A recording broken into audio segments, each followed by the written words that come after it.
Assalamualaikum warahmatullahi wabarakatuh. Apa kabar sahabatku semua dan para pecinta Satrio Piningit sejati? Semoga selalu ada dalam lindungan Allah Subhanahu wa Ta'ala. Alhamdulillahirabbil alamin. Kali ini kita masih dipertemukan kembali, dan pada kesempatan kali ini juga saya Ratu Tunjung Sekar akan membahas tentang pasukan putih Palestina atau pasukan goibnya Satrio Piningit sejati atau Bushra Legend. Kita flashback ke tahun 2023, beberapa bulan yang lalu, saat perang yang dimulai pada Sabtu 7 Oktober 2023 yang lalu dinilai perang paling mematikan di antara 5 perang Gaza bagi kedua belah pihak Palestina dan Israel. Korban perang meninggal Israel Hamas yang memakan banyak korban, terutama anak-anak dan ibu-ibu hamil calon generasi penerus bangsa Palestina yang dibinasakan atau genosida. Palestina, negara yang masih terjajah oleh Zionisme Israel yang sudah puluhan tahun.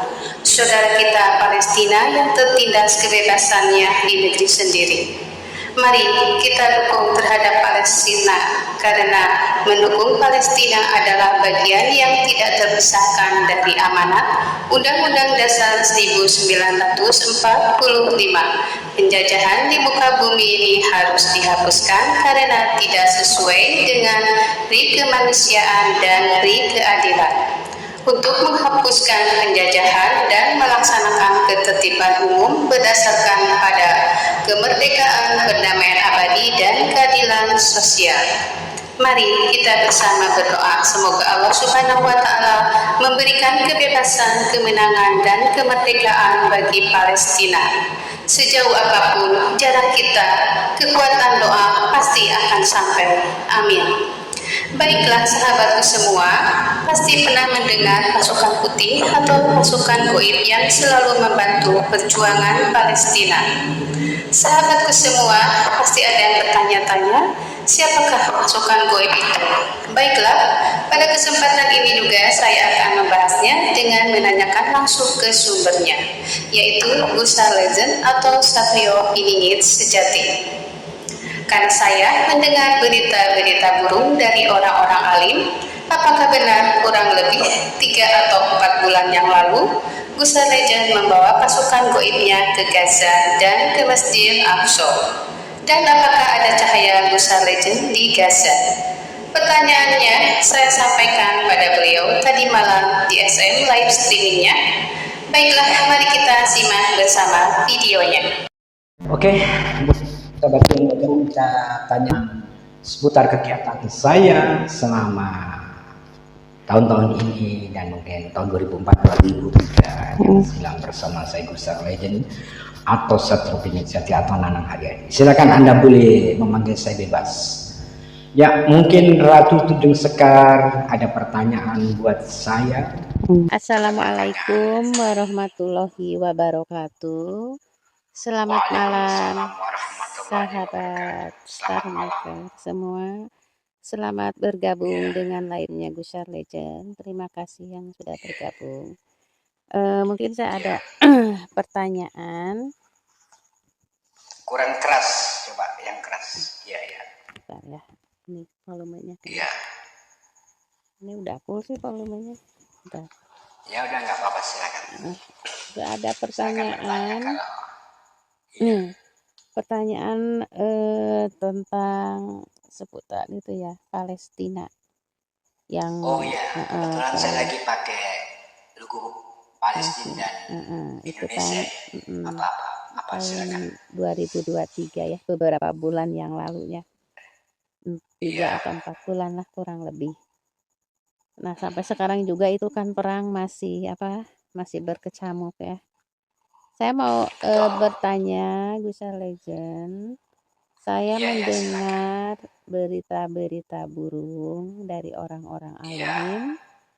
Apakah benar ya, kurang lebih 3 bulan yang lalu Bushra Legend membawa pasukan goibnya ke Gaza dan ke Masjidil Aqsa. Dan Udah ada ya. satu lagi bertanya juga tentang itu, apakah ada cahaya gusar di gajah itu? Itu Oh pertanyaannya. iya ya, terima kasih atas Tolong pertanyaannya dijelaskan ya. Ya. Ratu Tunjuk Sekar. Kurang Ya. lebih 3 bulan yang lalu memang Hmm. saya hampir tiap malam itu ke Masjidil Aqsa dan ke Gaza. Apakah membawa pasukan gaib? Yang jelas saya berangkat dengan sukma saya, dengan bala tentara sukma saya yang hampir kadang 300 orang. Kadang ya bahkan ribuan. Saya berangkat ke sana, ke Gaza dan ke Masjidil Aqsa. Ya mungkin bermanfaat sedikit untuk memerdekakan rakyat Palestina. Tapi jelas itu benar. Yang kedua itu pertanyaan, apa benar cahaya gusar pada saat terjadi perang malam, cahaya yang ada di tubuh saya itu menyadap hampir rudal-rudal itu saya tangkap bahasanya. Saya bikin supaya tidak berfungsi. Tapi tidak setiap malam, tidak. Kadang pas momennya saya berangkat ke sana dengan cahaya yang di tubuh saya coba untuk membackup masyarakat supaya tidak terjadi pembantaian besar-besaran, pembunuhan banyak, dan mungkin yang terjadi adalah penjajahan yang lebih meluas. Maka cahaya saya dengan sukma saya untuk mengkanter yang namanya rudal-rudal dari Israel. Sebenarnya kalau saya mau menghajar Israel pada saat itu bisa. Artinya sudah saya kerahkan juga pada saat tanggal perang dimulai. Besoknya itu saya dengan bala tentara saya saya perintahkan seluruh air di lautan untuk menghambat perjalanan Israel agar tidak melakukan ekspansi ke Palestina. Dan kalau cahaya itu memang saya sudah dapatkan sejak tahun 2012. Dan cahaya itu sebenarnya mempunyai kemampuan, mampu membuat 1 miliar kali lipat di atas nuklir kalau saya fungsikan. Tapi saya kan juga ada rasa kemanusiaannya, hanya ingin menyadarkan Israel bahwa penjajahan itu di muka bumi harus dihapuskan karena tidak sesuai dengan peri kemanusiaan dan peri keadilan gitu. Dan bahwa kemerdekaan setiap bangsa itu adalah hak bagi bangsa tersebut. Maka sudah seharusnya penjajahan di muka bumi ini harus dihapuskan. Begitu. Artinya, memang saya jalankan, ya memang saya tidak bercerita kemana-mana ke orang-orang. Yang penting orang lihat buktinya, ya ada cahaya, ada pasukan kayak.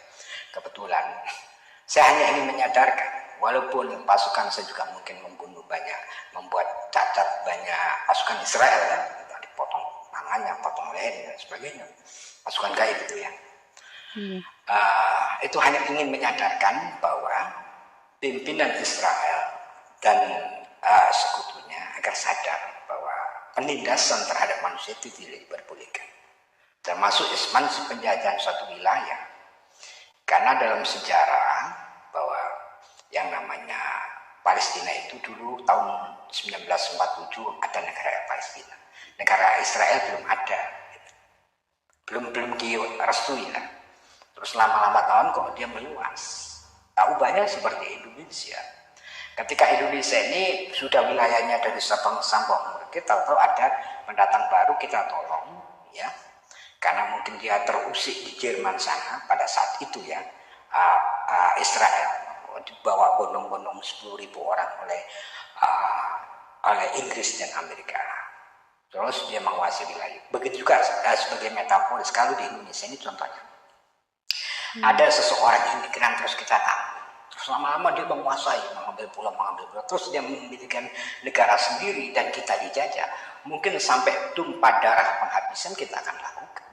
Karena itu hubulwatan minal iman, artinya membela tanah air itu sebagian dari iman. Itu katanya Kiai Haji Hasyim Asy'ari. Nah sebenarnya membela tanah air, berperang, berjuang untuk mengusir penjajah itu adalah kewajiban setiap warga negara. kewajiban, begitu juga bangsa Indonesia, begitu juga Palestina. Jadi semoga masyarakat dunia ini sadar, tidak ada penjajahan baik fisik maupun mental terhadap bangsa-bangsa lain. Tapi mungkin hampir kurang lebih 2 bulan lah, 2 bulan ini saya memang tidak memantau peperangan Timur Tengah ke sana. Saya karena mungkin coba untuk membenahi teman-teman yang ada di Nusantara ini supaya tidak terjadi perpecahan. Jadi persatuan dan kesatuan bangsa Indonesia itu yang kita utamakan. Rakyat itu tidak berpikir siapa presidennya, tapi rakyat itu yang dipikir ya. Siapapun presidennya tidak peduli kalau masyarakat paling bawah itu. Yang dipikirkan adalah satu, bagaimana dia bisa makan tiap hari. Yang kedua, bagaimana dia bisa menyekolahkan anaknya. Dan yang ketiga, bagaimana dia sehat. Dan yang keempat, bagaimana dia punya rumah untuk tempat tinggal. Dan kelima, mungkin bagaimana dia layak hidup sebagai manusia di muka bumi ini. Termasuk di dalam urusan beragama. Baik agama Islam, Konghucu, Sintu, Sikh, Buddha, ya kan? Terus Kristiani, Katolik, Protestan, mungkin ada ke sekte-sekte, baik itu kejawen, Kaliangan, dan sebagainya. Seperti itulah. Oke, mungkin buat Ratu Tunjuska ada pertanyaan lagi? Karena apa ya, ngebahas tentang apa, cinta negara ya tadi itu. Iya, hubul waton minal iman. Mencintai tanah air itu sebagian daripada iman. Jadi menjaga kemerdekaan bangsa itu adalah kewajiban bagi rakyat Indonesia. Tapi sebaliknya kewajiban pimpinan negara, baik itu presiden, gubernur, menteri, ya, juga wali kota, bupati, camat, lurah, RW, RT ini adalah memberikan pelayanan hak-hak masyarakat atau rakyatnya yang terbaik. Contohnya seperti hak ahli waris di Kerajaan Goa yang ke-34. Sudah sewaktunya pemerintah itu ahli warisnya itu diberi dana untuk sebagai ganti rugi sewa tanah ataupun beli tanah. Nah, ini wewenang presiden menginstruksikan kepada Saudara Menteri BUMN, dan Menteri BUMN menginstruksikan atau memerintahkan kepada Pelindo baik pusat maupun daerah. Itu seperti itulah contohnya. Jadi itu memenuhi hak masyarakat ketika kita menjaga hubul waton minal iman. Sebaiknya seorang pemimpin yang bijak, semua tanggung jawabnya rakyat dipenuhi. Jangan saling hujat. Mari kita dukung siapapun mereka. Karena itu adalah awal kunci keberhasilan sebuah bangsa. Gitu ya. Nah, sebaliknya saya mungkin setengah menghimbau kepada Mas Jokowi, kepada Erick Thohir dan Agus Suhartono ya, Menteri Direktur Komisaris Pelindo, Menteri BUMN, dan Pratikno juga Mas Jokowi selaku Presiden untuk memberi pelayanan terhadap masyarakat dan membayar hak-hak masyarakat tanah yang dipakai oleh negara atau pemerintah saat ini yang belum terbayar agar diselesaikan pembayarannya, agar tidak terjadi kesalahpahaman sehingga demo.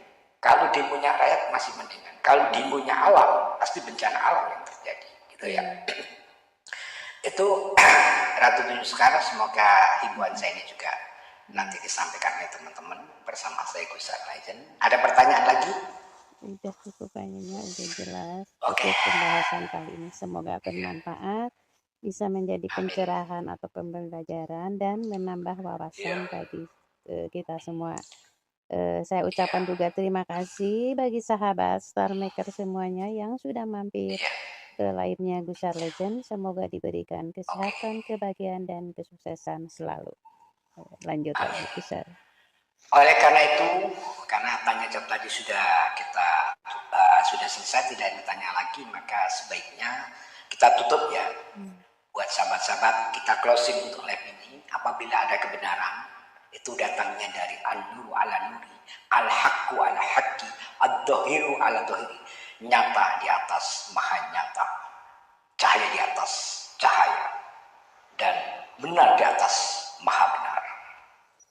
Akhir kata, apabila ada kesalahan dan kekhilafan, yang baik saya sengaja maupun yang tidak kami sengaja, ana maklum ilmi, saya miskin tentang ilmu. Ana dha'imin ilmi, saya lemah tentang ilmu. Mohon maaf yang sebesar-besarnya. Usikum wa nafsi bitaqwa. Wallahul muwaffiq ila thoriq. Wassalamualaikum warahmatullahi wabarakatuh. Selamat malam. See you tomorrow. Sahabat Susunya.